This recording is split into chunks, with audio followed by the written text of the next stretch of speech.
Blitar itu 91,1% loh daerah perdesaan. Desa, jadi Blitar kabupaten. Itu 91,1% desa nih daerah perdesaan. Contohnya hanya berapa?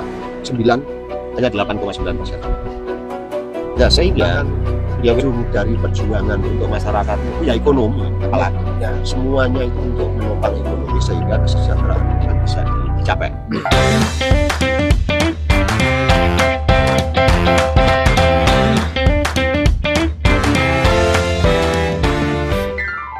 Assalamualaikum warahmatullahi wabarakatuh. Waalaikumsalam warahmatullahi wabarakatuh.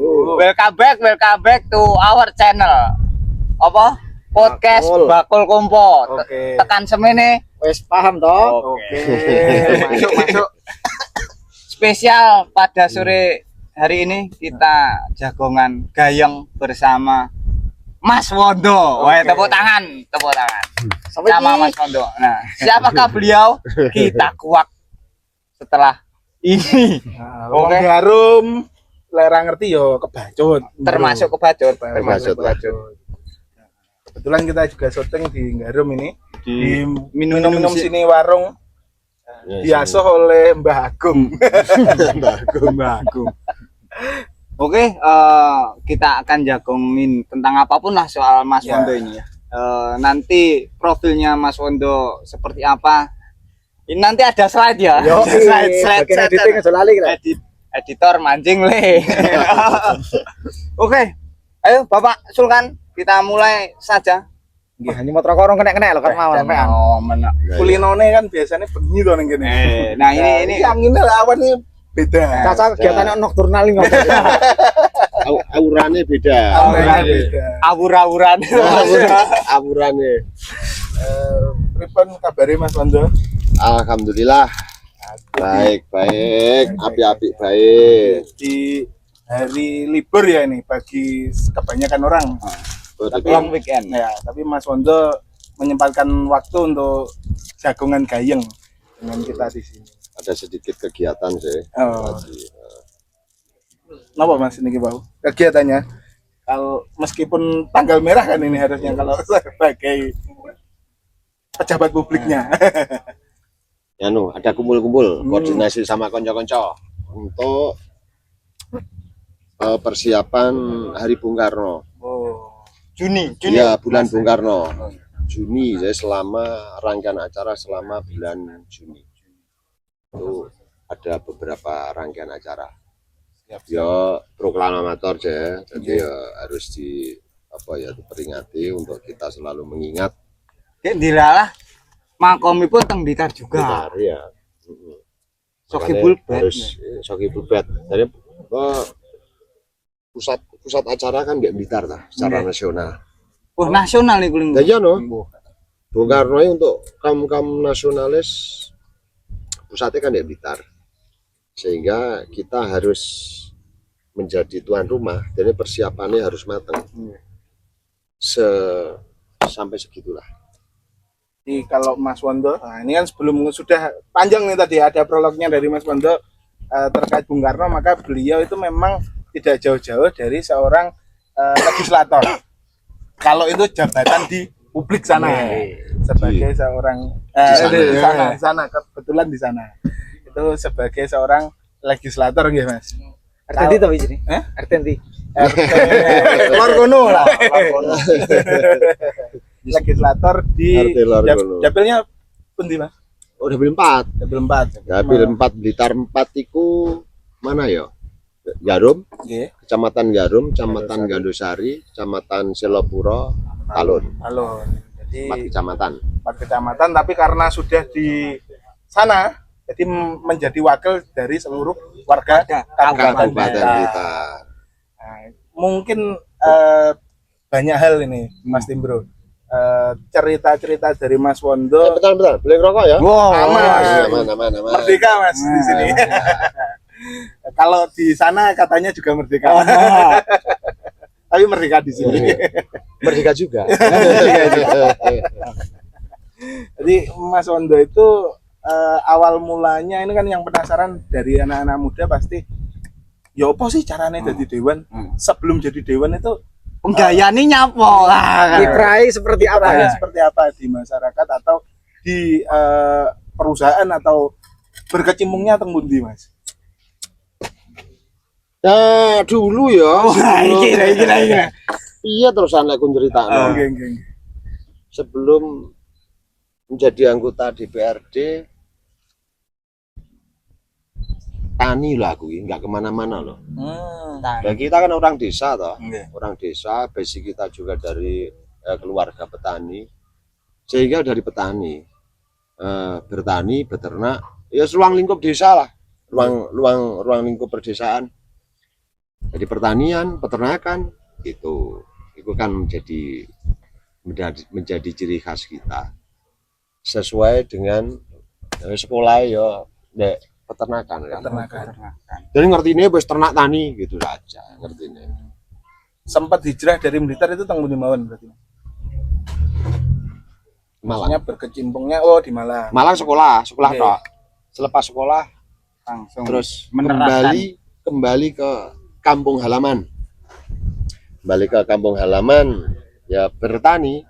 Nah, terus kebetulan kan memang dari dulu kan aku mesti temanku kan banyak ya. Jadi dari mulai sekolah itu temanku banyak, wis mau macam-macam golongan latar belakang mereka. Iya. Terus sembarang dikumpuli lah pokoknya. sembarang dikumpuli. Sehingga temanku banyak. Terus waktu lulus tahun 2000, lulus dari Malang, langsung pulang, terus bahkan sebelum lulus wis menjadi pengurus partai kan. Mulai 98 di awal-awal Reformasi. masa-masa reformasi itu. Nah, kita menjadi pengurus partai. Nah, sehingga temennya tambah banyak lagi kan. Jenengan langsung di tingkat cabangnya atau memang dari kampung Mas? Panjang Mas. Jadi ya mungkin konco-konco gak percaya yo. Nggih. Aku pertama jadi pengurus partai PD Perjuangan. Iku mulai anak ranting loh. Anak ranting dusun, Nggih. bukan ketua loh. Sekretaris pengurus anak ranting di tingkatan desa. Terus itu kan masih mahasiswa kan, masih mahasiswa di akhir-akhir perkuliahan, terus aku lulus pulang tahun 2000 menjadi pengurus ranting. Nah, naik level dari dusun menjadi pengurus desa, ketua di desa. Pengurus ranting kalau kita menyebutkan di PD Perjuangan itu pengurus ranting. Ketua pengurus ranting desa Sidodadi. Terus akhirnya menanjak lagi sekretaris PAC, terus ketua PAC, langsung bendahara DPC tahun 2015. Jadi bertahap Mas, enggak langsung ujuk-ujuk gitu, dari bawah dulu, dari belum bercita-cita menjadi dewan, dari belum ada cita-cita menjadi dewan, itu wes menjadi pengurus partai. Nah begitu. Anak muda baru baru mentas dari Malang, terus kemudian berpartai itu kan jarang tuh Mas, kalau bahasannya pandangannya anak-anak muda hari ini kan jarang ya. Itu motivasinya terbesar itu memang karena lingkungannya dibentuk seperti itu atau terus pundi Mas? Kalau menurutku salah ngopi kira-kira ya. Salah cangkruan. Salah Umumnya kan cangkrumi info loker. salah cangkruan. Jadi kita ya beda kan ya kira-kira ya. Anak-anak muda sekarang kan seolah-olah kan menganggap ya kesalahan itu seolah-olah menganggap bahwa politik itu kotor. Politik itu negatif lah, ruwet. Negatif. Padahal enggak seperti itu kan. Kita sebetulnya kan satu di dalam partai politik, kita masuk di dalam politik, partai politik itu kan satu kaderisasi kan. Terus yang kedua penyaluran idealisme, ide, pikiran, gagasan itu kita salurkan di situ. Jadi jangan dianggap terus wah wong-wong partai itu ruwet. Ruwet itu hanya oknum. Nah, kata dasarnya politik itu kan. Jadi jalan untuk menuju tujuan sebetulnya kan itu. Nah, dikatakan politik itu banyak intrik kuat. Loh dimanapun ya intrik, dimanapun cara. Orang main yang politik itu no Mas. Cewek nggih strategi. Sampai wis anu rong. Ya, Jawa itu ya, bila Jawa itu harus pakai politik. Iki lah. Wis keluarga belum? Belum. Belum. Wah, Meh nih. meh. Jadi ini soalnya wis keluarga, yo politik juga. Cara politik amen diumprengi ngono Mas. Satu amen diumprengi, terus yang kedua gampang gak nyekel duit. Wah, jan. Hilang gagahe. Ya kan kudu ono duit lanang, duit wedok. Kira-kira ngono.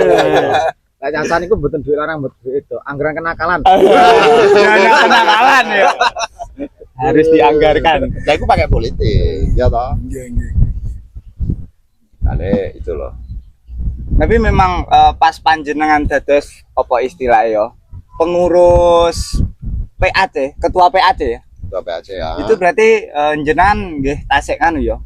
Sampun bergelut di bidang pertanian dan peternakan juga itu tadi. Ya, ya di situ. Gak ada lagi yang lain. Ya, saya ngelola kebetulan waktu itu saya ngelola peternakan ayam betelur gitar banget kan. Iya. Peternakan ayam betelur sambil ngelola sawah ya beberapa bidang sawah. Yang hektar lah. Ya, anu kasarannya kan sawah kan untuk makan. Nggih. Terus dari Peternakan. peternakan untuk belanja sambil nakal tadi. Umumnya cah nom. Mecah nom. Sensor lho. Titit. Nah, kan berarti sampai di satu partai di tingkat kabupaten menjadi bendahara berarti secara bisnis kita jenengan jos nih atau seperti nopo Pak? Biasanya kan seperti itu kan kalau bendahara berarti manajemennya nabi Ah. terkait masalah manajemen keuangan maupun manajemen konflik. Sampai manajemen konflik ya. Waduh kacau itu kan dindi. Dadasnya kalau berarti sebelum menjadi seorang anggota legislatif Mas Wondo itu berkarir dari partainya mulai dari tingkat Anak ranting. anak ranting. Kalau bisnisnya itu mulai dari apa namanya pengusaha petani dan Ya, lain sebagainya. ya di pengusaha di daerah perdesaan lah. Pengusahaan desa. Tapi yang penting yang cukup, alhamdulillah cukup gitu aja. Lah ini Mas kok kendel. Nah, ini sebagai seorang pengusaha di tingkat apa namanya Desa. kabupaten lah. Gak mungkin ya desa bro. Iya. Udah untuk meroket.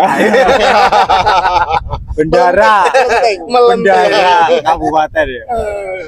Jadi ini Pak Bambang Pacul melenteng. Melenteng. Korea. Ini jadi pertanyaan kan akhirnya galahnya siapa?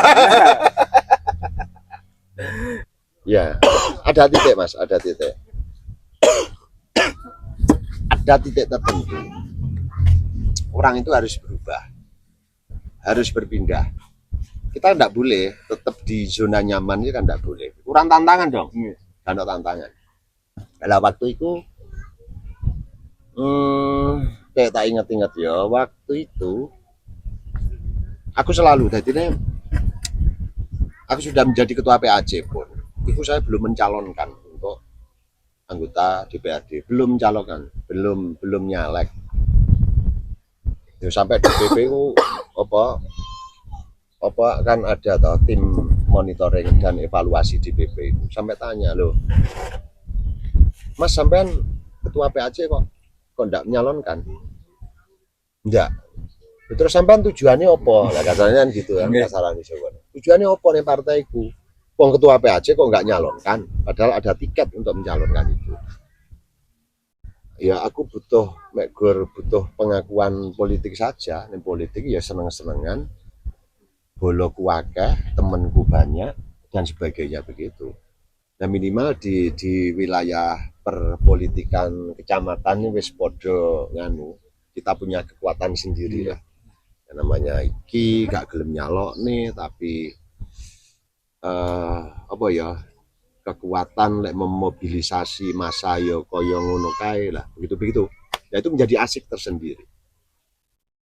Akhirnya tahun 2014 teman-teman 2014 itu teman-teman nggak ada yang nyalonkan kan dari Garum, dari teman-teman kita wis sudah pada kapok lah, mereka nyalonkan nggak jadi, nyalonkan ya nggak jadi, beberapa orang, beberapa kader dari kita hanya kan kapok.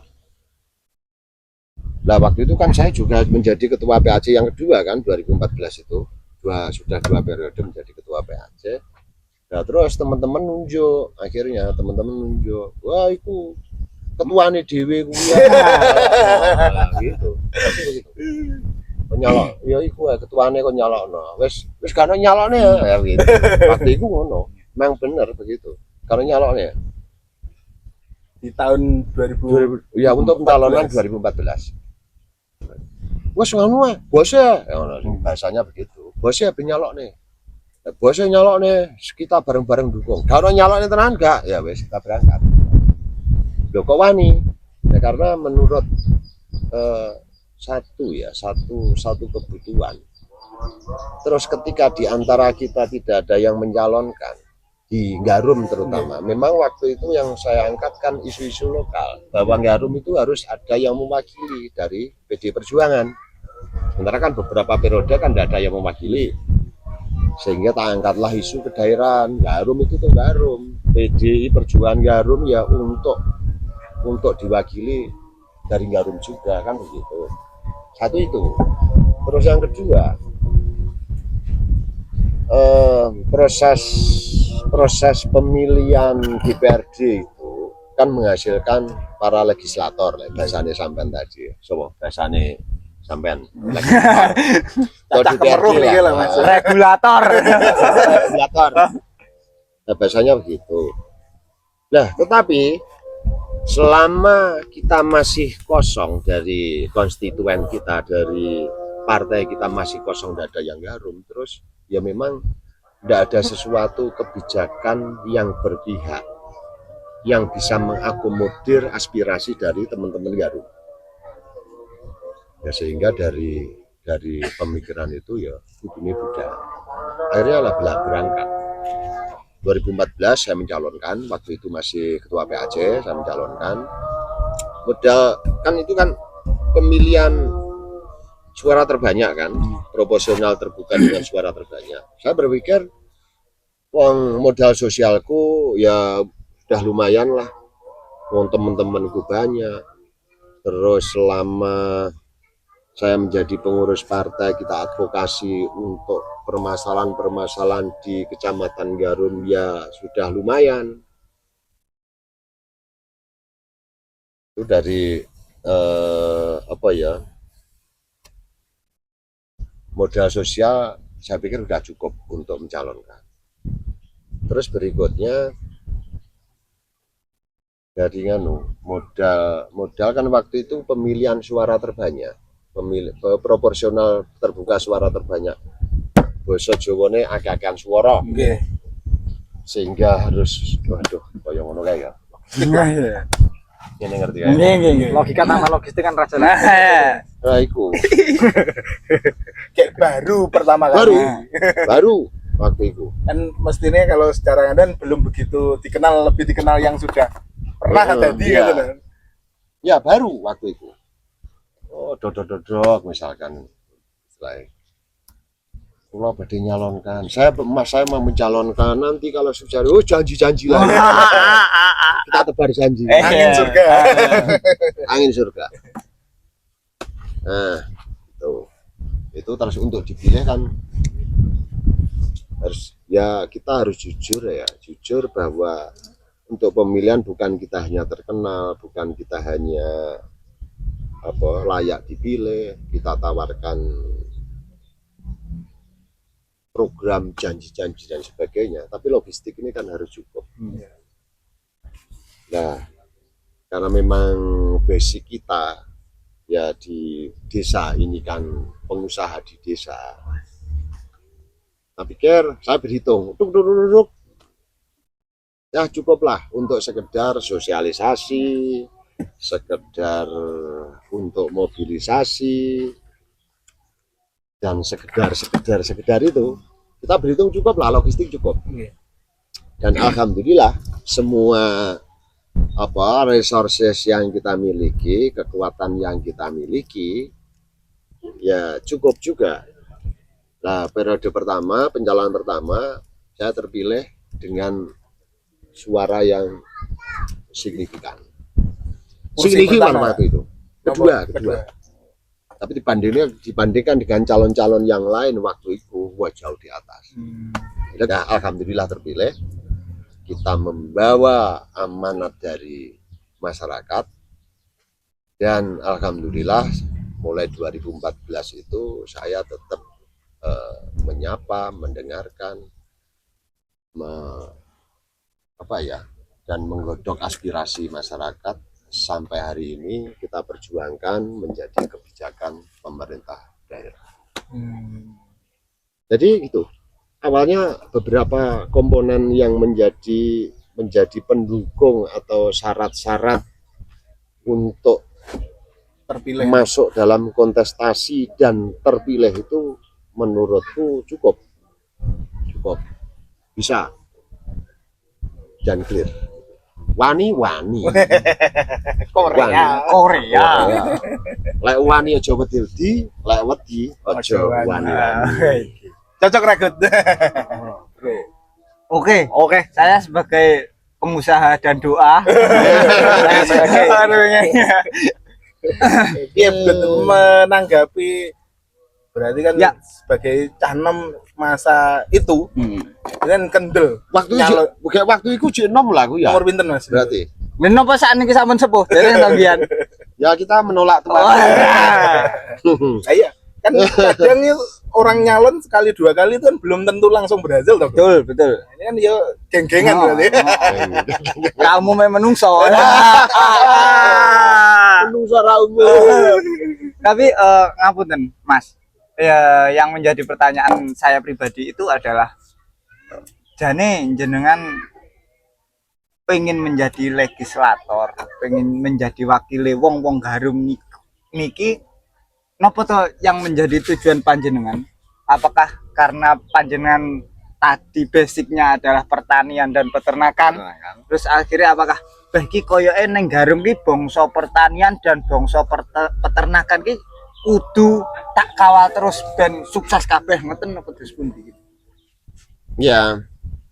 Jadi kalau kita melihat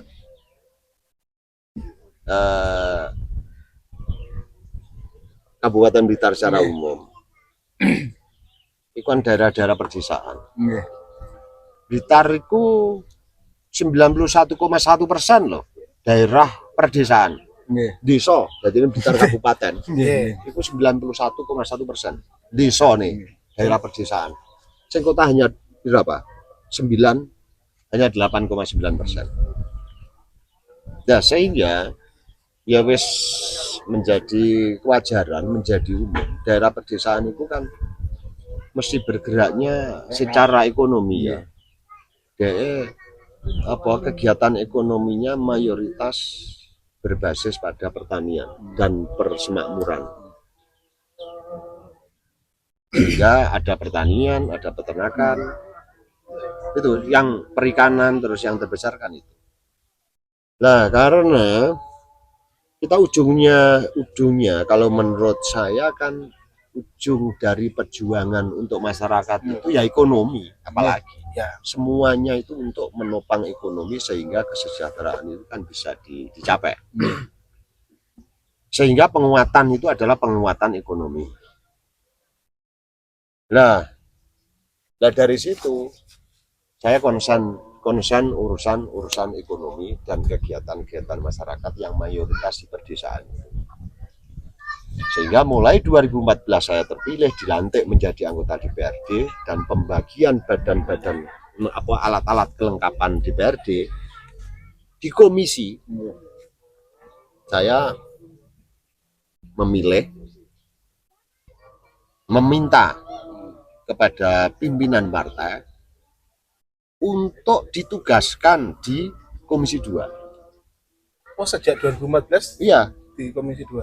iya, mulai 2014 sampai hari ini saya tetap di Komisi 2. Mungkin dari teman-teman komisi yang enggak pernah pindah, enggak pernah ganti, mungkin aku tak paling.